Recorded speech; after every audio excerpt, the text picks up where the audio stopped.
If you've ever played Mario Kart Wii, you've probably noticed the Miis in the backgrounds of many of the racetracks. They seem completely harmless, but what if I told you they're actually the complete opposite? Because if you happen to look a little closer at these so-called innocent characters, you might find something rather disturbing. And today, we're breaking down what's really going on. The information I'm sharing comes from a nearly 4,000 word post from a now deleted user on the r/fantheory subreddit, which I've linked in the description for reference. But with that said, let's dive into what I'm calling the Mii takeover of Mario Kart Wii.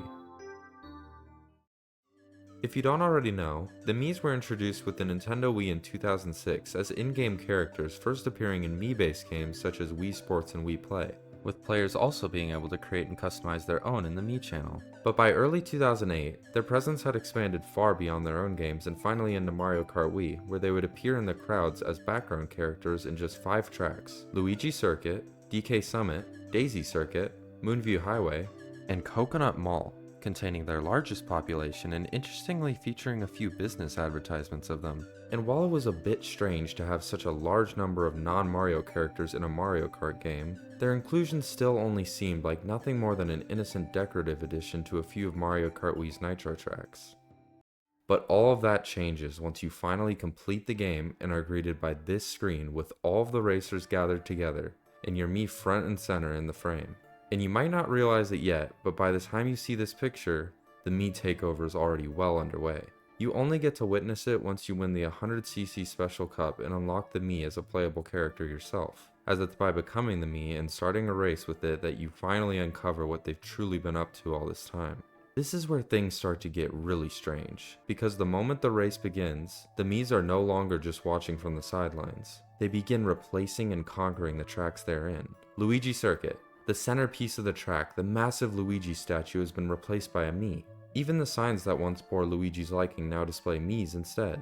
DK Summit. The giant wooden Mario statue has also been swapped for a Mii. Daisy Circuit. All 4 statues previously representing Luigi, Daisy, and their baby variants are now Miis as well. Moonview Highway. The giant billboard of Peach and Mario has been replaced with, you guessed it, Miis. Every major statue and sign in the tracks that they have a population in has been overtaken by the Miis, completely asserting their dominance over and replacing the classic Mario characters. Coconut Mall, being the Mii's main stronghold, required no changes, as it was obviously already taken over, as evident by the sheer number of businesses they own in the mall and its massive Mii population. But why would they do this? Why would the Miis be so hell-bent on taking over these locations? One word: profit. When the Miis replaced these major statues, they weren't just swapping the characters for themselves, they quite literally bought them. Not just these symbolic statues, but the locations themselves. Think about it, each of these statues is the main attraction of the track, the representation of ownership. And with their sheer numbers and massive wealth amassed through their businesses in Coconut Mall, the Miis used that same money to buy out all of these tracks. It couldn't be through war or conquest, as the population see no change from before. Nobody is physically harmed as far as we know, and there are no signs of any destruction. And when we remember their booming business endeavors in Coconut Mall, money seems to be the only plausible explanation for how they achieve these takeovers. But don't think they earn this wealth through innocent means. Look around the mall. None of the Miis are running the stores. Instead, Piantas are the ones doing all the work, essentially serving as labor for the Mii's empire.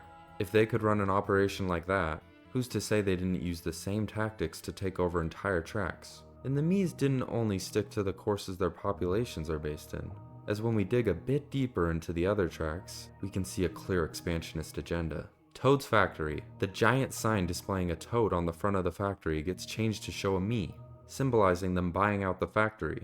Wario's Gold Mine. The sign before the tunnel at the end of the track is changed from showing Wario to, you guessed it, the Mii. Koopa Cape, more signs replaced with Miis. Dry Dry Ruins, they've even replaced the Yoshi Sphinxes with Miis. These guys have no limits. They've clearly infiltrated all these tracks too. But even so, why would the Miis buy out these locations? Simply ask, what do all these tracks have in common? Well, again, profit. Luigi Circuit is a major raceway with a bustling fan base to make money off of. Of course they want to take it over. Toad's factory is the manufacturer for the item boxes the races constantly need. Clear business interests. Coconut Mall is where it all started and they accumulated their wealth in the first place. DK Summit is a ski resort. Clear money-making opportunities. Wario's Gold Mine. Need I say more? Daisy Circuit is a major port for cruise ships and a residence of the Miis. Koopa Cape, a clear tourist destination with great infrastructure. Dry Ruins, another tourist attraction and historical monument. And as for Moonview Highway, remember when I said the Miis don't work? Well, this track is the one exception, as they can be seen running toll booths. But why this job, and why only here? It's simple, to keep outsiders out.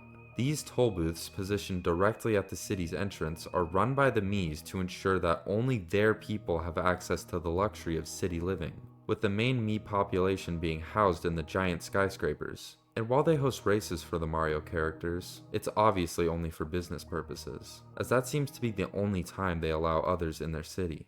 In fact, they always seem to position themselves in the most desirable areas. They can be seen in their second-story apartments on Daisy Circuit, while the Mario characters are stuck down below. And as we said, they gatekeep others from their expensive skyscrapers in Moonview Highway. And while the Miis at first seem to at least tolerate other characters, some subtle signs reveal a deeper bias. In Coconut Mall, they act as dangerous obstacles, purposely crossing paths with racers to make them crash. As we've mentioned too, they rely on Piantas for labor, but I'd be willing to bet they also make the Toad population slave away in the same factory that they don't even own anymore. All while the Miis sit comfortably in their lush residences, separating themselves from the ones they take advantage of and that funds their way of life. Dominance, control, privilege, all things the Miis use to further their wicked agenda. Their privilege is even reflected in the fact that the Miis are the only racers with access to 2 outfits, every color, and every weight class. You might recall, however, that there are quite a few tracks that I haven't mentioned, and may seem to put a hole in this theory, as these expansionist Miis seem to have no association to them. But it all makes sense when you just remember what fuels their expansion. Once again, profit. Mushroom Gorge is a barren cavern with cheap infrastructure, no money to be made. Maple Tree Way is similar, offering little in terms of profit. Grumble Volcano is simply too dangerous. And Rainbow Road, well, that's in space, far beyond the Mii's reach, though I'm sure they would have wanted it. As for the retro tracks, the Miis simply view them as relics of the old world, and when profit is your main motive, newer, more lucrative, and innovative locations take priority, making it only natural for the Miis to leave the retros untouched. But that still leaves 3 tracks. Moo Moo Meadows seems to have no Mii presence at first glance, which is odd. Cow farms are ripe for profit, but by now we know the Miis are sneaky. Just look at the Moo Moo dairy trucks in their Moonview Highway residences. You see where I'm going with this? Yes, these trucks controlled by the Miis come in from Moo Moo Meadows to be sold in the city. And where else can you find Moo Moo Dairy? Their very own Coconut Mall, meaning the Miis have owned Moo Moo Meadows from the very beginning. Bowser's Castle is another exception, but you must know the thing the Miis respect the most out of anything: power. Given Bowser's long and clear history of strength and violence, it only makes sense that they would leave him be, or even ally with him, as we can rightfully assume the Miis don't want conflict, they just want to silently take over, meaning this would only make sense to keep the peace. Finally, Mario Circuit, a highly profitable track. Infrastructure, races with lively crowds, Peach's Castle, award ceremonies, clearly plenty of ways to extract value. Yet no trace of the Miis appear. Why haven't they conquered it like the other profitable tracks? And more importantly, why would all the Mushroom Kingdom inhabitants not rise up and fight back against this subtly oppressive regime? Well, maybe, rather certainly, it's because their very own heroes told them not to. Because even Mario and Peach were bought out by the Miis. It all makes sense now. Luigi Circuit was the first track to fall. Mario and Peach must have seen what happened to their buddy Luigi and realized if they didn't act, they would be next. And in knowing this, came up with a deal to strike with the Miis when they would inevitably come knocking on their door. The deal was as follows: Mario would retain control of his circuit, Peach would keep her castle and title as princess, and in exchange, the Miis would take over all business and economic control behind the scenes, as well as force Mario and Peach to turn a blind eye to the exploitation of their very own subjects, making it a complete win-win for the Miis. At this point, a damning photo is taken, with Mario and Peach posing with none other than the Mii, front and center in Mario Circuit with Peach's castle directly in the background. It's more than just a picture. It's a symbol of the agreement, a subtle acknowledgement of the Mii's total control, while keeping Mario and Peach in place as mere puppets of their regime. From the outside, everything looks normal, but behind the scenes, the Miis now hold all of the real power. Now, I don't think Mario and Peach did this out of malice, but rather intense intimidation and coercion made them do what they had to, with this deal being the only option to preserve what they could of their kingdom and culture, after witnessing the Mii's ruthless expansion and replacement of the other characters. And as for Bowser, well, of course he would be completely fine with this arrangement, as anyone who is an enemy of Mario is his friend. This leads us to the last question. Why?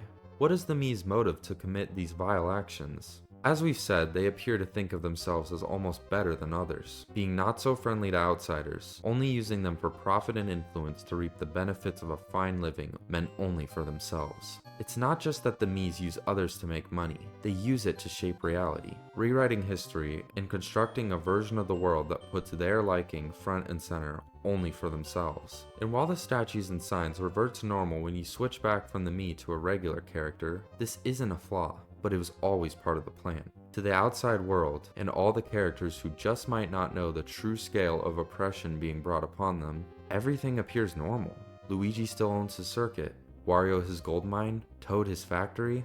It's only by becoming the Mii yourself when you finally see the truth. Their control was never meant for outsiders, but it was always hidden in plain sight, visible only to those who step into their world, allowing them to conquer Mario Kart Wii, not through brute force, but through quiet, calm, and calculated financial control. And as the Reddit post itself ends with the words, or something like that, we're only left to wonder if the now deleted poster was seen to and dealt with by the ever-powerful Miis.